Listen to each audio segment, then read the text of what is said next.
E eu vou começar este evento, antes do painel, por contar aqui um bocadinho e rapidamente, em algumas partes, um pouco da nossa história, principalmente para aqueles que são mais jovens e que não a conhecem. O Futebol Clube do Porto não tem rostos. O Futebol Clube do Porto são sempre 11 jogadores em campo, e os 11 jogadores em campo são sempre os nossos, sejam eles quem forem. Para mim é isto que nós chamamos identidade, Porto, ser portista e fazer parte do portismo. Eu, a minha identidade, tenho-a bem vincada na minha família, porque sou bisneto de Camilo Muniz e Isidoro Santos, que estiveram nas origens do Futebol do Porto e ganharam títulos pelo Futebol do Porto, e neto de António Santos, que ganhou o primeiro campeonato da Liga, foi capitão do Futebol do Porto, e ainda hoje está entre os 10 melhores marcadores da história do Futebol do Porto. Mas vamos olhar um bocadinho para a nossa história. Em 1908, o Futebol do Porto Leixões, no Campo da Rainha. O futebol era completamente diferente. João Pinto hoje vai-nos poder falar sobre isto, porque ainda há dias fez uma representação de um jogo, uns 15 anos mais ou menos antes deste. Mas afinal, onde é que ficava o Campo da Rainha? Que é uma curiosidade que todos têm. Temos aqui um desenho do Campo da Rainha, e o Campo da Rainha ficava exatamente entre o que agora a rua Pedro Quental e a Constituição, onde hoje passa pelo meio avenidas e tudo isso. É uma curiosidade, muitas vezes eu passo aqui e lembro-me, foi aqui que o Futebol Clube do Porto começou. Mas o Futebol Clube do Porto, depois do Campo da Rainha, passou para o Campo da Constituição, que, como é óbvio, e como acontece em tudo na vida, as coisas vão evoluindo, e hoje, no próprio Campo da Constituição, temos umas instalações muito mais modernas. Não é por evoluirmos que vamos mudar a nossa identidade. Bem pelo contrário, mas cada vez temos mais orgulho naquilo que somos. Chegamos a utilizar campos que não eram nossos, do Abial, que era do Progresso, e também o Estádio do Lima, que era do Caranco do Porto. E curiosamente, para quem conhece bem o Porto, também procurei saber onde é que era o estádio do Amial, no Porto, e também coloquei aqui uma sobreposição que estava ali mesmo junto à AVCI, na zona do Amial, perto do Colégio Luso-Francês, onde é hoje o Colégio Luso-Francês. E depois, como todos sabem, e muitos de nós vivemos lá grandes momentos, veio o nosso Estádio das Antas, que também ao longo da história foi tendo diversas alterações, diversas modificações, e foi melhorando. E eu às vezes questiono, porque tanto se fala nisto, o que é que pode levar à perda de identidade. Eu acho que nada nos leva à perda de identidade, mas vamos aqui analisar e falar sobre vários fatores. Eu começaria por questões institucionais e por falar da fundação e do nosso emblema. Isto para perceber que tudo isto é imutável. A nossa fundação, como todos sabem, em 1987 foi alterada para o ano de 1893, quando antes era 1906. Mas, curiosamente, nós temos na história do Futebol Clube do Porto, lançada em 1952, de Rodrigues Teles, já uma menção a isto, e uma dúvida que existia na altura, estamos a falar dos anos 50, se nós éramos de 1893 ou 1906. Em 1907, em Assembleia Geral, foi finalmente decidido alterar a data e, no meu ponto de vista, muito bem, para 1893. O emblema. Nós tanto falamos no nosso emblema, mas o nosso emblema também foi sofrendo alteração e evolução ao longo dos anos. Podemos ver nas primeiras equipas, era este monograma, simplesmente com as letras do clube. Depois evoluiu para uma fase em que até aqui já temos as duas situações, temos aqui o monograma, temos aqui um emblema, temos camisolas às riscas verticais, ou seja, era outro futebol, outra história. A seguir evoluímos para uma bola simplesmente com as letras FCP, e depois, com o nosso simplício, para o símbolo que nós conhecemos atualmente, mas que até nas camisolas só começou a ser utilizado na década de 50, até aí os jogadores não usavam emblema nas camisolas. Aqui é uma pequena evolução do nosso emblema, são pins, estou no Museu do Futebol Clube do Porto e são da minha família e estão lá decididos possuídos por mim, que mostra um pouco a evolução da história do nosso emblema. Vamos à questão das infraestruturas do Estado, centro de treino no museu. Também aqui fomos sempre evoluindo. O Estado das Antas, que obviamente a todos nos deixa enormes recordações, que como tudo na vida também tem o seu fim e a sua demolição. Para quê? Para nós irmos para melhor.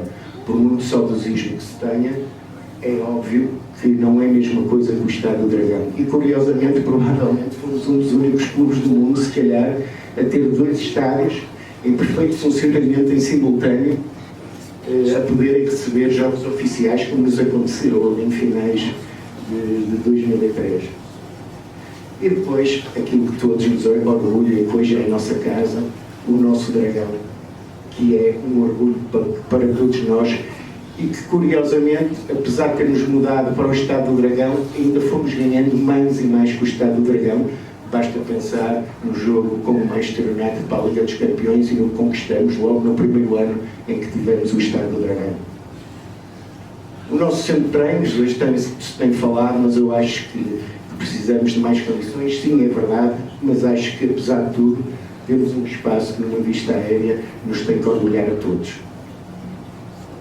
E o museu que começou com uma pequena sala na Praça General Humberto Delgado, com uma mera exposição de troféus, depois foi evoluindo para a arquibancada, debaixo da arquibancada do Estado das Antas, já uma coisa mais digna, com as taças expostas, mas nada, evidentemente, nada se compara àquilo que é o nosso museu atual, que é realmente, que ainda não teve a oportunidade de ir, é uma visita que vale a pena fazer e que aconselho a todos a fazer. Portanto, as infraestruturas também não nos mudam a identidade, cada vez nos acentuam mais a nossa identidade. E os equipamentos? Os equipamentos, então, aqui, que nós tantas vezes ouvimos falar nos equipamentos e podia ter 2 listas em 3 e 4 e as cores. Os nossos equipamentos tiveram tanta evolução. 2 listas, 3 listas, outra vez 2 listas, ao longo da história, já com emblema. Depois começamos a ter Adidas, começamos a ter a publicidade nas camisolas com a mítica Red Garage. Depois começaram a aparecer os equipamentos alternativos, sempre muito na base do azul e do branco, porque as leis também o permitiam, coisa diferente, como é óbvio. Depois tivemos a capa, também com equipamentos engraçados, muito engraçados. Voltamos às 2 listas, voltamos às 3 listas. Começamos a mudar a publicidade, PT, em alguma parte do tempo em simultâneo com a Rede Igreja nos Jogos Internacionais. Depois começaram a aparecer outras cores, outras marcas, TMN, laranja, que há muitos anos atrás para nós seria impensável. Mas a verdade é uma, nós quando olhamos para estas equipas, vemos estas equipas, muitas delas ao longo da história, nós revemos em todas elas são o Futebol Clube do Porto. E temos que ter a noção que hoje em dia, dado por um lado as exigências das próprias organizações dos eventos, quer também por uma questão de marketing, somos obrigados todos os anos a ter equipamentos alternativos com cores completamente diferentes do equipamento principal. E chegamos a ter um equipamento de cor-de-rosa. Mas não é por isso que nós deixávamos de olhar para aqui e ver o Futebol Clube do Porto e torcer pelo Futebol Clube do Porto. Portanto, eu também acho que não é o equipamento, o portismo é uma coisa que está dentro de nós, que nós sentimos, desde que o nosso símbolo esteja lá. Os adeptos e as claques, os adeptos e os atletas. É verdade, até o adepto foi variando, foi evoluindo. Bandeiras de pau que eram permitidas nos estádios, poucos adereços do futebol clube, manifestações de esportismo um pouco exuberantes, que todos, com figuras que todos nós conhecemos, os Dragões Azuis, que foi uma das primeiras claques organizadas, até que chegamos aos Super Dragões. Ou seja, o próprio comportamento dos adeptos, o nosso comportamento, que somos os adeptos, foi evoluindo e foi sendo diferente ao longo dos anos. Nas modalidades, o que é que nós vemos? Realmente, no Futebol Clube do Porto, nas modalidades, houve uma coisa que foi sempre acontecer. até por ser uma modalidade de pavilhão, a proximidade entre os adeptos e os atletas foi sempre muito maior do que no futebol. E os adeptos gostam disto, nós gostamos disto. Nós gostamos de poder dar um agradecimento pelo jogo que se fez, tirar uma fotografia, dar um cumprimento. E nós vemos no pavilhão, em todos os jogos, os adeptos aproximam-se e os jogadores acabam por ir cumprimentar. E é um momento de partilha, é um momento muito importante para todos nós adeptos. No futebol também era muito assim há muitas décadas atrás. O célebre em Lisboa, um grande adepto do Futebol Clube Porto, a proximidade entre os jogadores e os atletas era assim. Com o tempo isso foi-se perdendo e só em eventos organizados, em lojas do Porto e tudo isso é que havia uma certa aproximação. Felizmente o clube hoje, através da ação pela Tifãs, está a mudar um bocadinho isto e eu acho que é sensacional para todos nós portistas um dia termos a sorte e a oportunidade de sermos nós a estar junto dos nossos atletas. E sempre festejamos muito, festejamos na Constituição, festejamos nas Antas, festejamos, isto é uma imagem assustadora do estado das Antas cheia, festejamos ainda a preto e branco, continuamos a festejar a cores e vamos continuar a festejar sempre. Ou seja, nós festejamos as conquistas e os títulos sempre com a mesma identidade e com o mesmo sentimento. Os atletas. Há atletas com mais entidade de Porto que outros. Vamos aqui lembrar, só a título de curiosidade, porque também acho que é importante fazer uma homenagem a alguns atletas históricos do Futebol Clube do Porto em diferentes modalidades. Se tivéssemos muito tempo, podíamos fazer aqui um quiz até quem acertava em todos, mas realmente todos eles que estão aqui, acho que quem conhece um pouco da história do Futebol Clube do Porto reconhece, sem dúvida alguma, que todos eles foram atletas notáveis do futebol do Porto e que merecem uma menção, e é que para isto também que o Dia do Clube serve. Como não vou fazer as questões de quem são eles, vou dispor os nomes, que é mais fácil, se tiverem dúvida de algum, perceberem quem ele é. E no futebol vamos lembrar alguns jogadores históricos do Futebol Clube do Porto. Uns com mais épocas, outros com menos épocas, outros com mais títulos, outros com menos títulos. A verdade é uma, todos eles são históricos, independentemente dos títulos que conquistaram. Todos eles estão nos nossos corações. Todos eles fazem parte da nossa vida.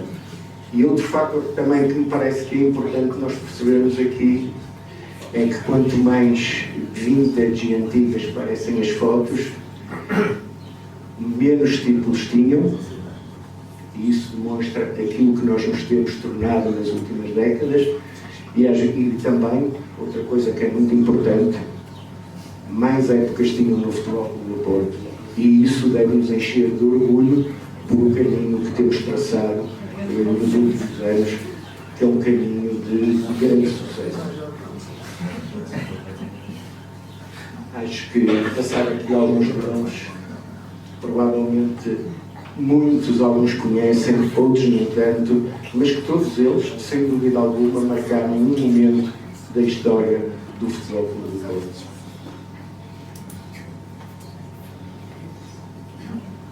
Temos aqui o Nóbrega, o Lopes Carneiro, o Araújo, Custódio Pinto, obviamente já Magalhães mais recente, mas tudo nomes que eu acho que estão nos livros e que fazem parte de todos nós. Aqui fui um bocadinho egoísta e coloquei o vôlei no meio, mas acho que também é justo. Na realidade teve 10 épocas de Futebol Clube do Porto e conquistou 4 títulos. Portanto, um campeonato de Portugal, um campeonato da Liga e 2 campeonatos nacionais. Aliás, foi bicampeão em 38, 39 e 39, 40. O nosso Malogrado Pavão, Monteiro da Costa, a Cássio Mesquita, jogadores que irão ficar eternos no nosso clube. E depois, em termos de comparação, trago aqui a nossa última equipa que conquistou uma competição europeia, e parecendo que não, já lá vão uns anos. E se nós vimos, a todos nós, são jogadores que dizem muito. Mesmo que, se nós formos a ver, em termos de épocas no Futebol Clube Porto, não tiveram tantas, como tive, por exemplo, aqui um João Pinto, um Eduardo Luís, o Bruno Alves um bocadinho menos, foram 5 ou 6 épocas na equipa principal. Mas é verdade, são jogadores com 3 épocas, com 2 épocas, alguns deles, mas estão gravados na nossa história. Porquê? Porque nós somos alimentados de vitórias. E sim, hoje é difícil nós mantermos jogadores este tempo todo no futebol moderno. É completamente impossível, mas desde que ganhem vão ficar para a nossa história. Depois temos aqui o Branquente, que foi um momento muito importante no Futebol Clube Porto.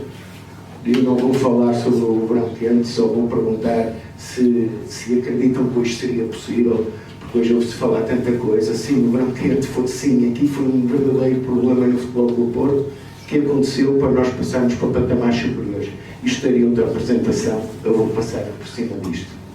Porque nós chegamos a ganhar, e a sermos muito bem, já era muito bonito nós ganharmos de vez em quando, porque se virava para trás, nos batia palmas. O problema foi quando nós começamos a ganhar muito mais do que eles. Aí sim começamos a ter problema. E o João Pinto lembra-se bem deste momento no Estádio Nacional. E acho que o nosso grande momento épico, o minuto 92, que está na memória de todos nós. E depois, também é importante fotografias como estas em que festejamos títulos, mas depois também houve aqui uma fase em que nós tirávamos fotografias como se tivéssemos ganho os títulos, quando às vezes só ganhávamos um jogo. E isto para mim não é identidade de Porto. Os títulos festejam-se no filme, não é jogo a jogo. E também acho que devemos fazer uma menção a alguns rostos invisíveis do Futebol Clube Porto. Pessoas que também foram muito importantes. Não são das que estão dentro das 4 linhas, mas que são pessoas importantíssimas na história do Futebol Clube Porto e que também merecem, logicamente, aqui uma referência. Infelizmente, muitas delas já nos deixaram, mas algumas ainda cá estão entre nós e acho que deve ser um orgulho para todos nós. Se tivesse mais tempo e fizesse a apresentação mais longa, iria também vos fazer aqui um pequeno quiz. Sendo assim, vamos colocar os nomes e seguimos em frente. Obviamente, debaixo do guarda-chuva do nosso mestre José Maria Pedroto, que realmente foi ele quem fez e deu os primeiros passos neste nosso Futebol Clube do Porto, que todos nós conhecemos atualmente. E depois também temos as rivalidades com os outros clubes. Aqui eu vou só passar, porque nós muitas vezes ouvimos falar e não vou... Vamos ver aqui, porque nós temos que nos orgulhar, porque apesar de tudo e apesar de nós dizermos que ganhamos muito nos últimos anos, nós somos um clube vencedor desde sempre. Ou seja, nas rivalidades com os primeiros clubes, com os outros clubes, fomos muitas vezes primeiros em tudo. Fomos os primeiros a defrontar uma equipa estrangeira. Fomos os primeiros a deslocar-nos ao estrangeiro para jogar com uma equipa local. Tivemos o primeiro árbitro português. Porque o primeiro árbitro a arbitrar no estrangeiro, porque na altura os árbitros eram nomeados pelos clubes. Os clubes é que nomeavam os árbitros para arbitrar os jogos. Tivemos o primeiro treinador em Portugal a ser remunerado, que foi o Arthur Stensler, depois de quê? De uma derrota com o Benfica no Carvalhinho. Por isso é que o Benfica é importante para nós, porque só nos faz evoluir e crescer. Nós precisamos ter rivais. Foi o primeiro clube a naturalizar um jogador em Portugal, Mael Cisca, que passou a chamar-se Miguel Cisca. Os primeiros a conquistar um título de âmbito nacional no futebol, o Campeonato de Portugal em 2022. Os primeiros a conquistar um campeonato da Primeira Liga em 34-35. Os primeiros a conquistar um campeonato nacional. Os primeiros a conquistar uma supertaça. Portanto, aqui só nos falta a taça da Liga, temos sido os primeiros. Fomos os primeiros a conquistar um heptacampeonato no handball entre 39 e 45, um heptacampeonato no handball 7, o handball 11, porque chegamos a ser muito fortes no handball 11, jogado na Constituição. No handball 7 fomos os primeiros a conquistar um heptacampeonato entre 2009 e 2015. No hóquei em patins, o decacampeonato, que é mais recente e que todos nos lembramos. Os primeiros a conquistar um campeonato nacional em basquetebol em 51, 52 e os primeiros mais de conquistar um título nacional em voleibol. Portanto, como podem ver, fomos os primeiros em muita coisa, em muitas outras coisas, e ainda hoje somos o único clube a conseguir um pentacampeonato. Mas houve um tempo em que fomos bons rapazes e fomos sempre comidos. E isto é que não pode voltar a acontecer. Houve um tempo em que nós fazíamos notícias a dizer vamos ajudar o Benfica e o Belenenses. E depois, tínhamos na imprensa da altura autênticos textos, como vemos hoje, só dizerem mal de nós, e depois fazia-se uma nota de rodapé a dizer isto não é nada contra o Presidente de Futebol do Porto, nem contra os adeptos, mas a verdade é que se dizia mal. E nós temos de estar sempre atentos a isto, porque isto vai continuar a acontecer, acontecia e vai continuar a acontecer, e nós temos que ser unidos, porque só assim é que nós podemos combater isto. Aqui uma ilustração do jornal Sporting, não era do Sporting, mas o jornal chamava-se Sporting, onde eu destaco aquela imagem e Alexandre Cardoso despachou a bola e Falcão embalado choca com o pé do adversário. Mas cada um vê como quer. Cada um vê como quer. Mas nós vemos isto agora nas nossas televisões também, portanto nada mudou. Está tudo igual, está tudo exatamente igual. E ontem, como hoje, o faccionismo existiu sempre e não vai mudar. Não vai mudar. Esta imagem que todos nos recordamos no Estádio Nacional, nas vésperas da nossa final da Liga dos Campeões em 2004. Isto é o que é? Era um manto protetor, a cor ajuda a ter um manto protetor. Ou seja, mas tudo isto começou muito lá atrás. E aqui é que eu não me vou estender, porque nós vivemos, porque se eu fosse aqui falar de cada uma destas situações, estamos todos a falar de situações antigas. Uma tarde de vergonha na Constituição com o Benfica. Ganhar ao Benfica e sofrer em silêncio. A primeira vez que nós na história ganhamos em Lisboa ao Benfica, os jornais não deram a notícia, só deram passado 3 ou 4 dias. A primeira seleção foi, por isso é que muitas vezes há muito adepto do Porto que não se identifica com a seleção nacional, e tudo começou no primeiro jogo, onde os jogadores do Porto foram completamente postos de lado, e inclusivamente o único que foi marcou o golo e nem o nome dele foi mencionado. Inutilizavam os jogadores quando nós tínhamos o Norman Hall, um dos nossos melhores jogadores, para nos ganharem. Ganhamos uma vez na Constituição 8-0 ao Benfica, foi preciso entrar a polícia, porque houve um jogador do Benfica que foi expulso e simplesmente se recusou a sair. Uma taça de insólitos também, esta eu ouvi o meu avô contar muitas vezes porque participou, em que ganhamos 4-1 aqui ao Benfica, nos quartos de final, e em Lisboa à meia hora estávamos a perder 4-0 com expulsões e castigos e bolas que nem entravam a valer, e o Porto abandonou o campo neste jogo. Petrac, que chegou a jogar em Lisboa, depois foi um grande contador sobre o Porto, a dizer que agora que estava no Porto percebia bem, e temos aqui craques que percebem bem porque é que aqui se sofre muito e temos que ser muito melhores. O arte chinês, que já é mais atual, quando perdemos o tricampeonato e depois perdemos a taça com o Sporting, e que uns dias depois o arte estava a ir para a China com o Sporting, a Santa Aliança que todos ouvimos falar. Portanto, a história não se resume ao calabote. O calabote é uma parte da história e eu mencionei aqui. E eu chamo a tudo isto que havia e continua a haver a Associação de Inimigos, Calabotes, Igrejas e afins. O manifesto do Pedroto, porque é por aqui que nós temos que reger quando chegou ao Futebol do Porto, em que claramente nos fez perceber que havia limites e que nós tínhamos que estar unidos, como temos que estar hoje, para lutar contra os poderes instalados, porque só assim é que nós conseguimos vencer. Porque o nosso ADN, a nossa identidade, é isto. São imagens de muitas vitórias, de muitas conquistas, de muitas emoções. Portanto, respondendo qual é a nossa identidade é vencer. É para isso que o Futebol do Porto existe. Sem nunca esquecermos.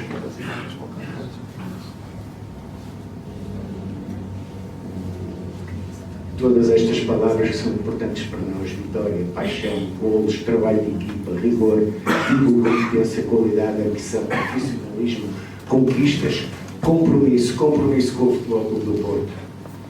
Porque o peso da derrota é enorme, mas nunca será maior do que a nossa vontade de vencer. Obrigado e espero que tenham gostado.